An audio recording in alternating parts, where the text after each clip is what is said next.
when they are arrested. These council of governors must come down to earth. They must come down from the ivory tower. Ojamong becoming the first governor to face graft-related charges while in office. His colleagues, however, are seeking insulation from prosecution, at least while in office, just like the president is immune from criminal and civil proceedings under Article 143 of the Constitution. Article 1 of the Constitution is very clear that sovereignty is exercised at two levels of government, the national government and the county governments. The best practice in jurisdictions that are devolved is that the heads of both levels of government have immunity on civil and criminal proceedings while they are in office.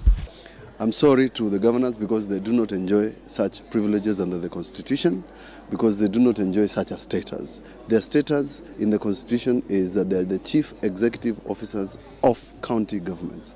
They are accountable and they must account under the Constitution. The Council of Governors at a news conference claimed that Ojamong's arrest and prosecution had paralyzed operations in Busia County, an assertion that has been contested since the Constitution anticipates the absence of a governor through circumstances such as death and mental or physical incapacity. Currently, there is no business being transacted in the county government of Busia since its chief executive has been arrested and charged in court. This has paralyzed the operations of the county, and essentially, Busia County has shut down. Governors travel 3 weeks, 4 weeks. Governor Joe was away at some point. The county didn't shut down. So therefore, again, it's a misapprehension of the law. Governors must be held to account. Criminal responsibility in the country or anywhere is individual, it's not communal. County governments have pending bills of up to 100 billion shillings, and the figure is expected to rise in the new financial year. Though governors are accused of presiding over the loss of funds in their units, they claim the war on graft was targeting counties, with a blind eye being turned on the national government. It is mischievous to call the media and publicly arrest a governor so that the public can forget about the rot in national government ministries, departments, and agencies. If you have not taken care of public resources put under your charge, as a governor, you cannot go and hide behind the Council of Governors. Demands by governors for immunity from criminal and civil proceedings while they are in office has sparked outrage from a cross-section of Kenyans. These amid information that EACC was closing in on at least 8 governors accused of plundering public resources allocated to their respective counties. This in line with what many critics have termed devolution of corruption. Francis Gashuri, Citizen TV, Parliament Buildings, Nairobi. That story is captured on dailies as well. On page 5 of the Daily Nation, Governor's immunity claim sparks uproar, and on the Standard, page 12, Governor's amnesty call vetoed. And I could see my panelists just shaking their heads as that story went on and on. But some people may understand them to some level.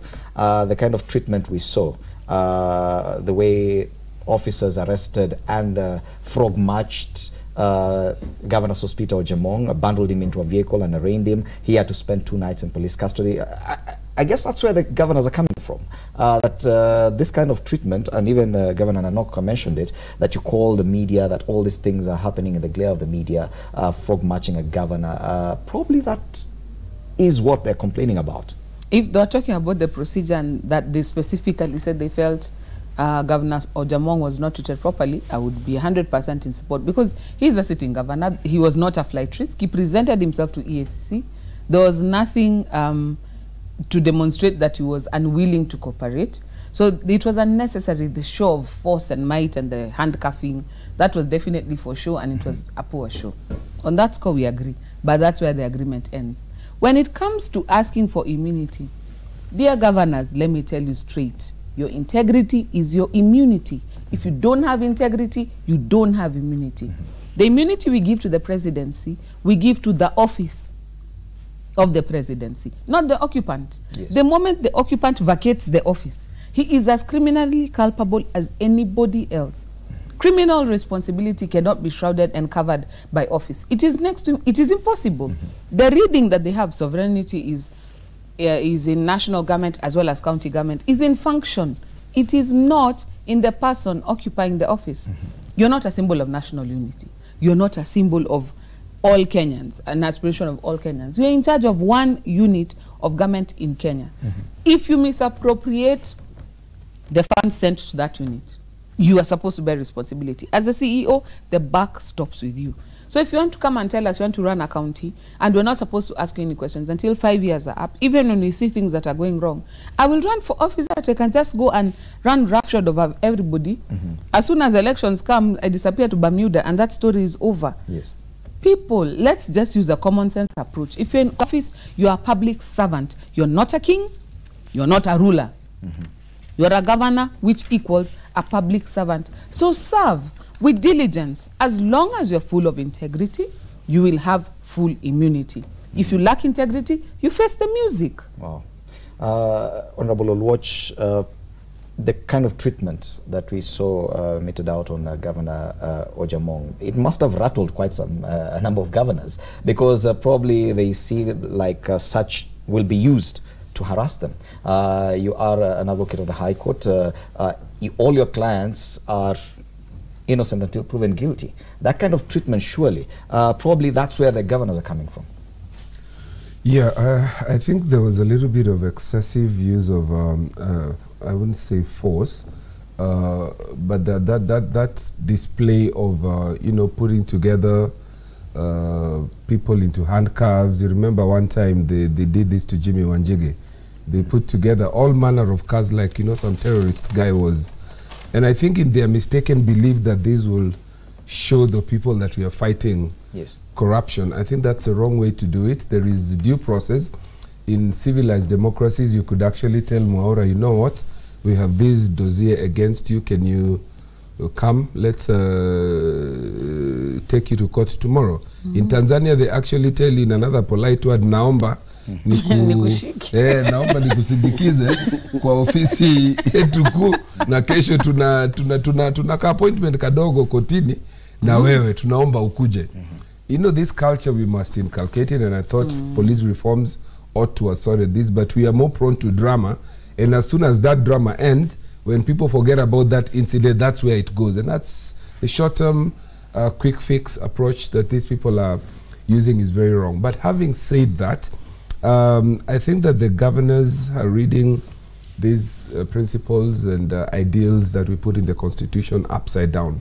When we talk about sovereignty, it's an expression of the lofty ideals in the Constitution. And they say that at chapter 1, that all sovereign power, and then they say it in the executive, that even the president, all executive powers belongs collectively to the people. They've said the same thing to the judiciary and the and those are just broad principles and ideals.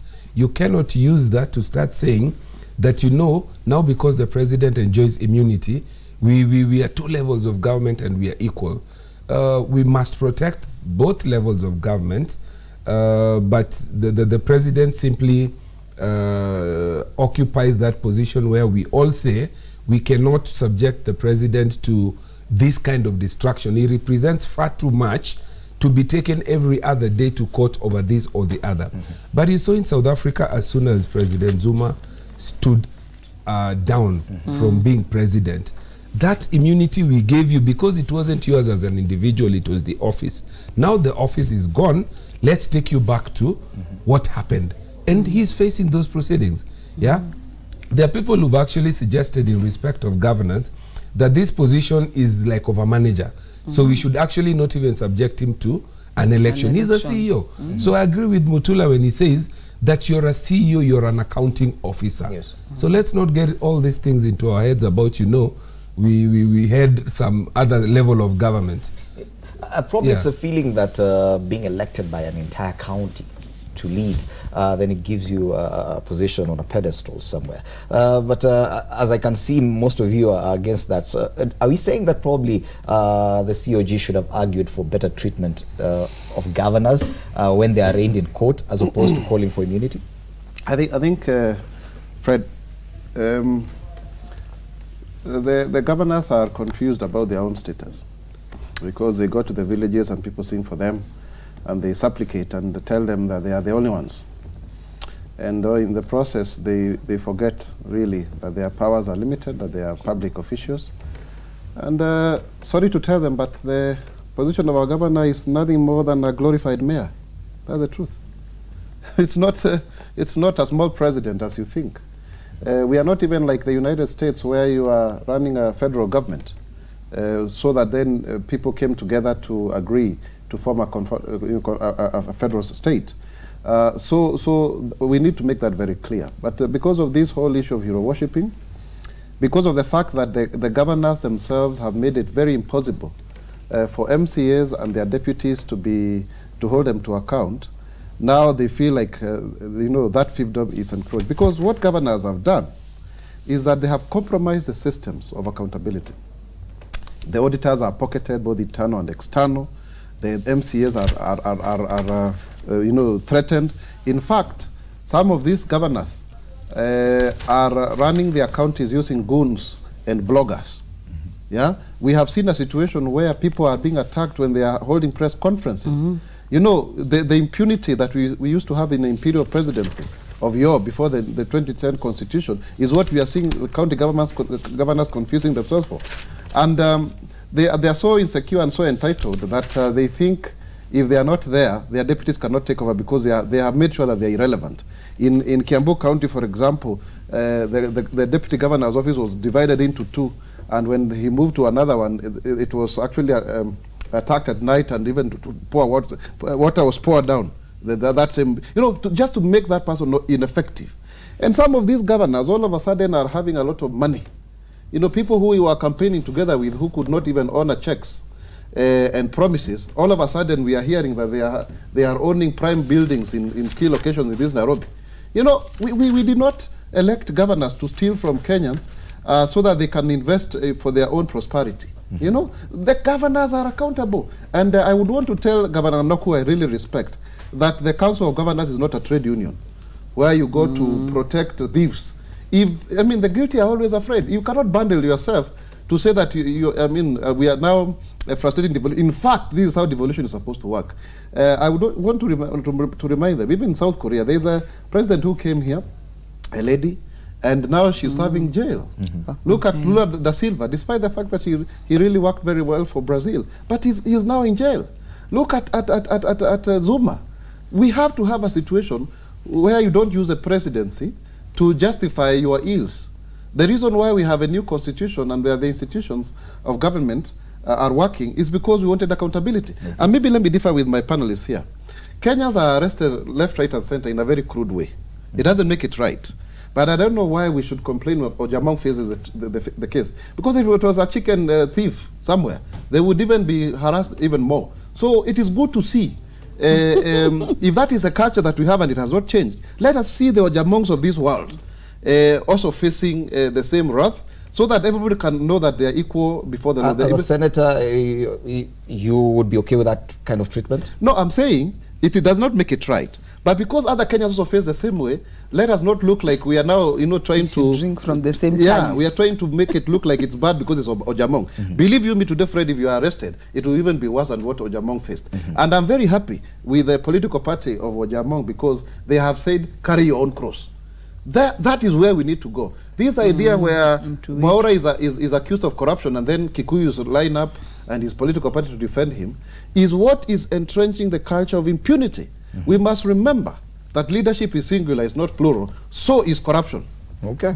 Now, governors risk arrest for snubbing Senate call. At least 14 governors risk being arrested if they defy summons by a Senate committee investigating audit queries touching on their counties. That's the other headline to do with those county bosses. It's on page 12.